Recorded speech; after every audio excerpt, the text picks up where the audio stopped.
Why a masterclass? Tell me about like what motivated you. You could have gone in so many different directions, but you chose masterclass. Tell me why. Yes, you're right. It could have been many things. I think there's now a point in my career. I've been doing internal comms for nearly 35 years. It's just madness, where you do think about what you want to give back to the profession. You think a little bit about the legacy and the overall impact you want to have. And you realize as one person, you can only have so much impact. But if you can inspire and help support a broader range of people, then your impact is so much greater. So it was the conversational element of an on-demand masterclass that really attracted me. Although you're not sitting in front of me, as I've filmed these sessions, I've imagined you are, and hopefully that comes across in the delivery. So I didn't just want to be informative and useful. I wanted to be a little bit entertaining as well, if that makes sense. Well, I can attest personally because I've actually been going through the masterclass myself just to kind of experience and understand like just what is it like going through this. It is so extensive, and I can say that anyone, whether you're in internal communications or not, or just interested, it is very tactical. There are so many there's assets that you can obtain that can help you that you can follow, playbooks, etc., and just some really good stories too that just wow, like just gets me so excited. And it's something you can listen to in the background, press pause, rewind, want to Yeah. hear that again, that was really good. Those types of things for sure. I took a year really to write every single work stream, design the whole program. And at one point I thought, well, there's a lot of stuff here. I mean, Mm. it's pretty in depth.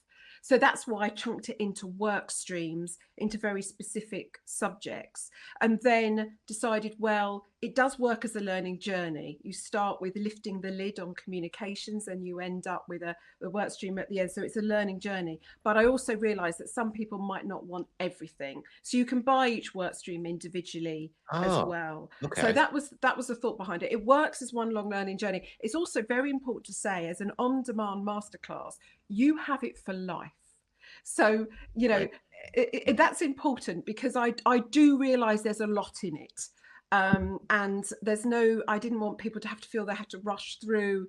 You might want to go back and revisit some of the lessons. So I look at the people that have shaped the profession over the years, particularly, and recently, people like Bill Quirk, William Kahn, who developed the idea of employee engagement, Engage for Success, which is a group of people in the UK that have been doing a lot of work around engagement. So look back to look forward, if you like, look at the history and where we've come from, and then also share my maturity model in that work stream as well, because trust me, internal communications looks and feels very different depending on what organization you're in. When I meet someone new for the first time in internal comms, I never make any assumptions about what they're doing because it does vary massively. So a maturity model where you've got beginner, intermediate and advanced is sort of helpful to see where are you and where's your organization on that scale.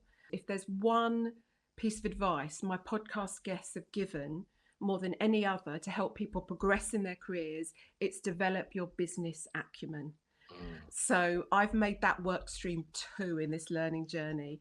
So we get really under the skin. I share a dimensions model, 5 dimensions model, which you can pick up and use over and over again. But it's just a way of getting under the skin of an organization, how it makes money, if it is a profit making organization, its culture, its history, its sector, its industry, so that you can have really informed conversations with the people that set your strategy, your finance director, and so on. So that was a really key work stream for me. I believe that if your audience is employees, then you should know them better than anyone else, maybe even better than your friends in HR. So how do you do that? That's all about the nuanced and special nature of employees. And also I step back a little bit and look at sort of macro trends, because the world of work is changing and we need to be cognizant of that, because that's going to affect our work as well as employment changes.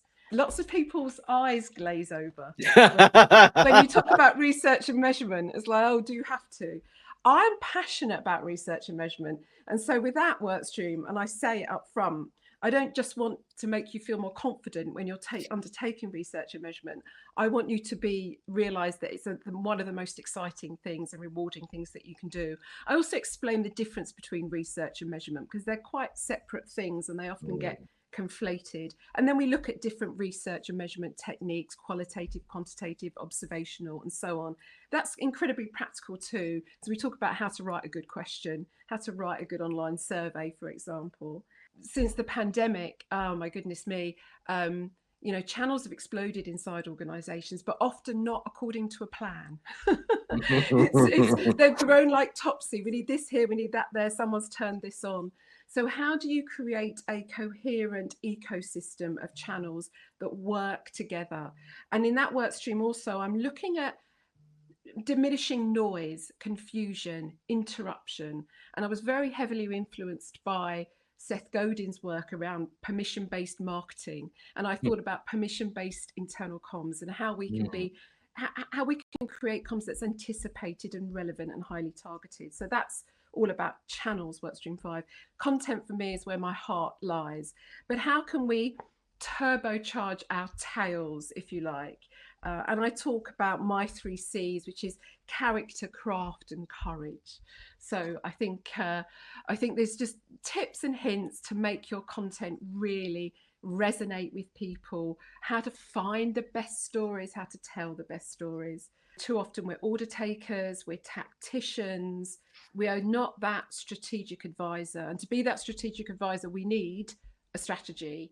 And we often have plans, we have campaigns, we have ideas, we have creative, but none of those things quite add up to a strategy. So I kind of try to define what a strategy is and then help people actually to create their own.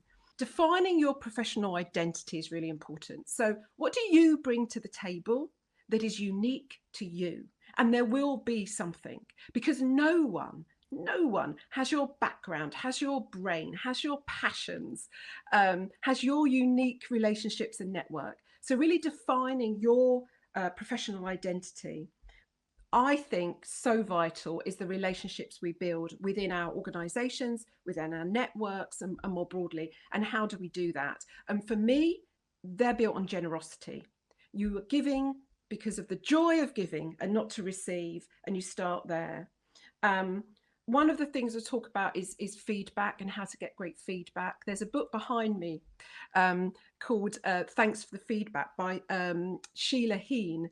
And she's very clear that there are very specific questions that you can ask to get feedback on your work that's going to sort of, again, turbocharge you. Often we ask for feedback in the wrong moment. So we don't ask it immediately after the presentation we've given. Do you know what I mean? We kind of wait a month later, or we wait for the formal careers appraisal. Ask in the moment, just after that big presentation or after you've delivered that big report. And then I'll read one of the questions she suggests asking. What's one thing you see me doing or failing to do that gets in my own way? Very clear, very clever. What's one thing you see me doing or failing to do that gets in my own way? You're not saying, how did I do, which is very broad. It's what's the one thing that I'm getting in my way about? Very, very clever. So we talk about that. And the last one of the last parts of that one, which I, as I say, it's very passionate about, Workstream 8, is priorities. So I do mention, I have to admit, I do mention the Eisenhower matrix, separating the urgent from the important. What you find in life is that the urgent things are very, very rarely important. And if you think about what's really important, which is your relationships, growth, development, professional development, learning, they never have a deadline. They never have a deadline. They're never at the top of your to-do list. Your inbox is somebody else's to-do list. So Workstream 8 ended up being my favorite one, actually, but it was almost an afterthought, but it's very much speaking to the human being, as I say, behind the profession. So yes, that's the entirety of it in a nutshell.